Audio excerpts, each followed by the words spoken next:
అదే RTV app వార్తల్ని క్షణాల్లో చదివే అవకాశం ఉంటుంది. ఒక న్యూస్ పేపర్, ఒక టెలివిజన్ ఛానల్ మీ చేతుల్లో ఎప్పుడు ఉంటాయి. నేను ఇంకా కొంచెం కూడా పరిశీలన చేస్తాం. తప్పుడు మాటలు మాట్లాడి తప్పుడు ఆలోచనలు చెప్పి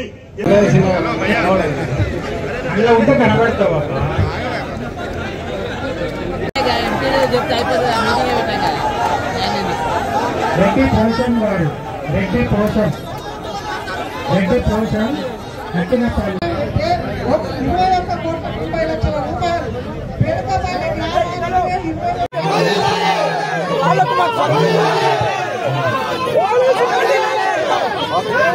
ఆవేదన చెప్పద్దా సార్? చెప్పండి బాబు సార్, చెప్దాం సార్. సాయంత్రం 10 కానీ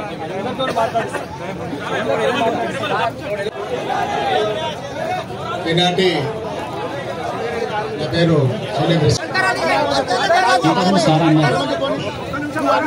సింగరేణికి సంబంధించి చాలా అభివృద్ధి జరుగుతుంది చుట్టుపక్కల గ్రామాల్లో. సరే, మాకు నీటి సౌకర్యం అనేది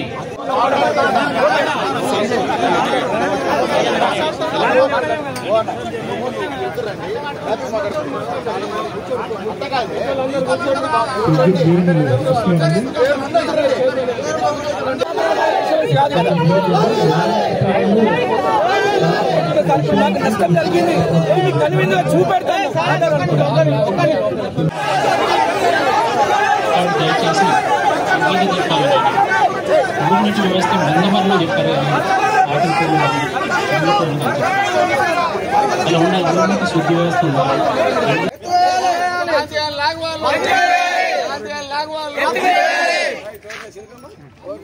రైతుల ఐక్యత, రైతుల ఐక్యత, రైతుల ఐక్యత, రైతుల ఐక్యత, రైతుల ఐక్యత.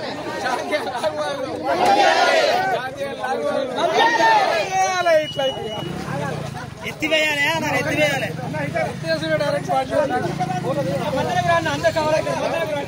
ఉమ్మడి గ్రామ పంచాయతీ అందులో కొన్ని సర్వే నెంబర్లు కూడా కొన్ని పేపర్లలో మీరు ఇచ్చారు. ఇచ్చినప్పటికీ కూడా భూమి ఏంటంటే అక్కడ ఈ ఎయిర్ షాప్స్ తోనే నీళ్లు అక్కడ ఉన్న చెరువులకు ఇబ్బంది అవుతుందా? మా మైన్ వాళ్ళు ఎన్నడన్నా ఒక ప్రజాభిప్రాయ సేకరణ కానీ ఇక్కడ ఉన్న అధికారులు జేసీ గారు ఇటువంటి సీనియర్లు ఉన్నారు. ఇలా చాలా మంది అధికారులు ఎట్లున్నారంటే వీళ్ళంతా మన ప్రాంత పనులు కారు, వీళ్ళంతా బయట ప్రాంత పనులు ఉద్యోగాలకు ఇస్తే పైసలు సంపాదించుకొని పోవడానికి వచ్చిన వాళ్ళు. ఈ ప్రాంతం మీద ప్రేమ ఎందుకుంటుంది వాళ్ళకు? ఇప్పుడు ఎవరైతే కొడుకు తల్లి ఉంటున్నాడో ఆ తల్లి మీద ప్రేమ ఉంటుంది, బయట వాళ్ళకి ఉంటుందా? పక్కింటి వాళ్ళకి మన తల్లి మీద ఉంటుందా ప్రేమ? లేదు. కాబట్టి ఈ ప్రాంతంలో ఈ ఓపెన్ కాస్ట్లను ఎంకరేజ్ చేస్తూ ప్రభుత్వాలను కూడా, ప్రభుత్వంలో ఉన్న నాయకులను కూడా మభ్యపెట్టి నాశనం చేసే ప్రయత్నం చేస్తున్నారు. కాబట్టి ఇవాళ గతంలో చూసినాం. మా ఉదాహరణకు మేము 35 సంవత్సరాల నుండి సర్పంచ్గా ఉన్నాం. పాతపల్లిపల్లి చొప్పరిపల్లి అనేది ఒక గ్రామం ఉంటుంది. ఇట్లనే SK2 లెక్కనే KK2A అనే ఒక మైన్ ఉండే. ఆ మైను మూతవాడే టైంలో లాంగ్ వాళ్ళు ఏదో తీసిండ్రు. చొప్పరిపల్లె మధ్యలోకి వెళ్ళి రాత్రి ఒక పెద్ద బొంగ పడేది. బొంగ పడితే ఆ ఊరోళ్ళకి ఎవరికి తెలియదు, వాళ్ళు పండుకొని ఉన్నారు. కొన్ని ఊర్లు కొన్ని ఇళ్ళు కూలిపోయినాయి, కొన్ని ఇళ్ళు ఏమో మంచిగా ఉన్నాయి, ఒక పక్క డ్యామేజ్ అయ్యింది. రాత్రి లోడర్లను పెట్టి అలా పెరళ్ళల్లో మొత్తం వాళ్ళ బాయిలను అవన్నీ కూడా సాఫ్ చేస్తున్నారు. అరే వాళ్ళకి ఏదో సౌండ్ అవుతుందని చూసేసరికి మొత్తం సాఫ్ చేశారు. అలా బాయి లేదు, ఏం లేదు, అంత సాఫ్. ఏదైనా తెల్లారి జీఎం గారి దగ్గర పోతే అప్పుడు ఏం లేదు, లాంగ్ వాల్ వల్ల కాలే, ఏదో భూకంపం రావచ్చు. చొప్పరిపల్లి మందం ఒక 1/2 కిలోమీటర్ మందం భూకంపం వచ్చిందట. అట్లా మా అబ్బాయి పెట్టి అది చేస్తే ఆ రోజులలో 99 అనుకుంటా TV9 కొత్తగా వచ్చింది. అప్పుడు ఆ మిత్రులను పిలిపించి దాన్ని మొత్తం అంత రాష్ట్రం అంతా తెలిసేటట్టు చేస్తే అప్పుడు సింగరేణి దిగి వచ్చి 9 మందికి మమ్మల్ని కమిటీసీలు, మా తంగపల్లి రామస్వామి, అప్పుడు పాపం నరసయ్య సార్ ఉండే మన ఎక్స్ఎమ్మెల్యే గారు, అందరిని పిలిచి అప్పుడు కమిటీసి వాళ్ళకు 9 మందికి ఇచ్చారు. మీకు సకల సౌకర్యాలు చేస్తామని చెప్పారు. ఒక్క నల్ల కనెక్షన్ కూడా ఇవ్వాలి. ఆ ఊరికి పక్కపొంటే ఉంటుంది భరత్కాలకి ఆనుకొని. ఎవరైనా నల్ల కనెక్షన్ సింగరేణి తీసుకుంటే దాన్ని ఇలా ఆఫీసర్లు వచ్చి తొలగించుడు. ఇంత దుర్మార్గం. వాడుకునేదేమో మా భూములు, అక్కడ బతికేది పేదోళ్ళు. ఎవరన్నా సింగరేణి కోటల్లో పక్కపొంటి ఇంత జాగా చెప్తే వాళ్ళకి ఇల్లు కట్టుకునేరు. రకరకాల ఇబ్బందులు పెడతారు, సౌకర్యాలు మాత్రం ఏం చేసేది. కాబట్టి ఇవాళ జనంలో ఇట్లా వ్యతిరేకత వచ్చింది. ఇవాళ ఈరోజు ఈ శాంతి గారి లాంగ్ వాల్ ప్రాజెక్టు ప్రజాభిప్రాయ సేకరణకు ఇక్కడ శాంతి గారి మైండ్ మీద పెట్టి ఇక్కడ అధికారులు మమ్మల్ని అందరినీ ఇక్కడ ఆహ్వానించడం, సరే మమ్మల్ని ఆహ్వానించడం ఇండివిజువల్ కాదు కానీ నోటీసులు ఇచ్చారు. గతంలో ఒక జనవరి నెలలో మా గౌరవ మందవారి ఈ కన్ఫ్యూజన్ చేసినటువంటి జీఎం గారు ముందు ఈ ప్రజలకు క్షమాపణ చెప్పాలి. ఎందుకు అనంటే ఈ కన్ఫ్యూజన్ కు దారి తీసినటువంటి మొత్తం పత్రికాముఖంగా ప్రకటించిన ఆయన శాంతి గని కానుంది ఉపరితలం గని పెద్ద పెద్ద తాటిగా అంత అక్షరాలతోటి అన్ని పత్రికలలో వచ్చింది, సోషల్ మీడియాలో వచ్చింది, వార్తా ప్రసారాలన్నీ కూడా వచ్చినాయి. ఇక్కడ అండర్ గ్రౌండ్ కలిగితే ఎవ్వరు కూడా ఇక్కడ అబ్జెక్షన్ చేయలే గ్రామాలు, ఎందుకంటే మా పురాణాలకు ఉద్యోగాలు వస్తాయని. ఈ రోజు ఇంత స్థాయికి తీసుకొచ్చింది ఏంటి? మీరు ఉపరితలి గని చేసిన, అండర్ గ్రౌండ్ చేసిన ఎంతమందికి ఉద్యోగాలు ఇచ్చిండ్రు?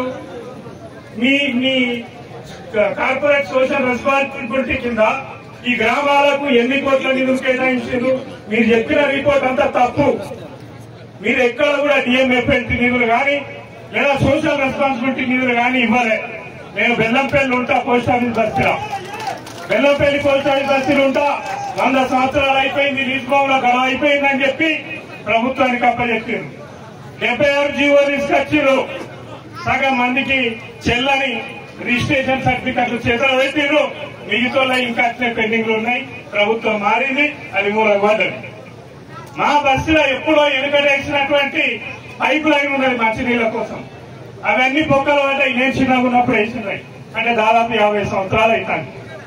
అవి మారువరి సార్ అని చెప్పి జీఎం దగ్గరికి చెప్తే, మీకు వేసేది లేదు, ఇక మీ దగ్గర ఏం అవసరం లేదు, మీ బెల్లంపల్లి పట్టణం అంతా గవర్నమెంట్ కి అప్పచెప్పినాము, సీసీఎల్కి అప్పచెప్పినాం, భూములు బస్తీలు కోటర్లు ఎవరుంటే వాళ్ళకి ఇచ్చేసినాం, మాకు బాధ్యత లేదని చెప్పానని మాట్లాడుతారు.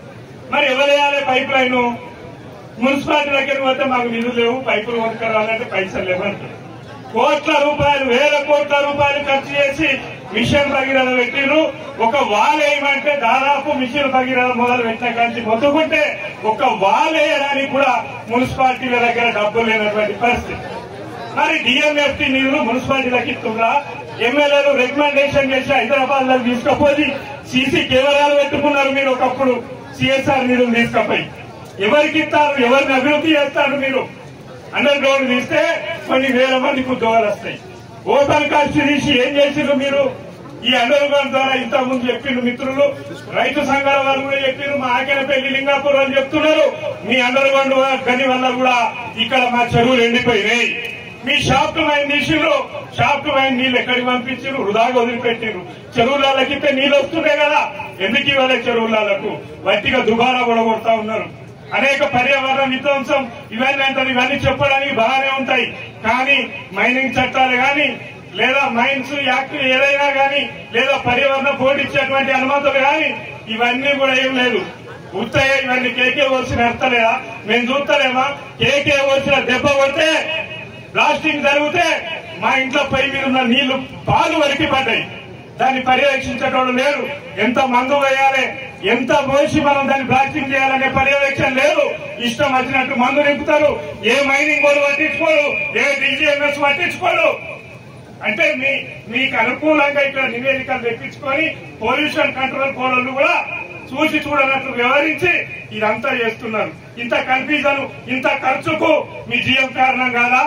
కలెక్టర్ గారికి తెలియదా ఎంత పర్యావరణం గోదావరి నుంచి మొదలుపెట్టి 6 జిల్లాలలో ఉన్న సింగరేణిలో ఎంత పొల్యూషన్ ఉన్నది, ఎంత దుంపు దూరి కొట్టిపోతుంది, ఇది మీకు తెలియదా? కనుక మాకు మీ అండర్గ్రౌండ్ అయినా మీ ఓపెన్ కాస్ట్ అయినా మా నిరుద్యోగులకు ఎటువంటి ఉపయోగం లేదు. మీరు ఈ సింగరేణి ఆధారపడ్డ పరిశ్రమలు ఏమైనా తీసుకొచ్చిందా? ఈ 100 సంవత్సరాలు 110, 120 సంవత్సరాల ఈ ఉమ్మడి ఆదిలాబాద్ జిల్లా గాని, ఉమ్మడి కరీంనగర్ జిల్లా గాని, లేదా ఇప్పుడున్న పెద్దపల్లి, జయశంకర్ జిల్లా, మణుగూరు, కొత్తగూడెము, ఇక్కడ ఎన్ని పరిశ్రమలు తీసుకొచ్చారు? గొప్ప హరిత పరిశ్రమలు తీసుకొచ్చినా ఏమన్నా? ఎంతమందికి ఉద్యోగాలు ఇచ్చారు? 1,16,000 మందికి మీ సింగరేణి. మరిన్ని వీడియోస్ కోసం ఛానల్ ని సబ్స్క్రైబ్ చేయండి. లేటెస్ట్ అప్డేట్స్ కోసం వాట్సాప్ ఛానల్ ని ఫాలో అవ్వండి. ఆ లింక్ డిస్క్రిప్షన్ లో ఉంది.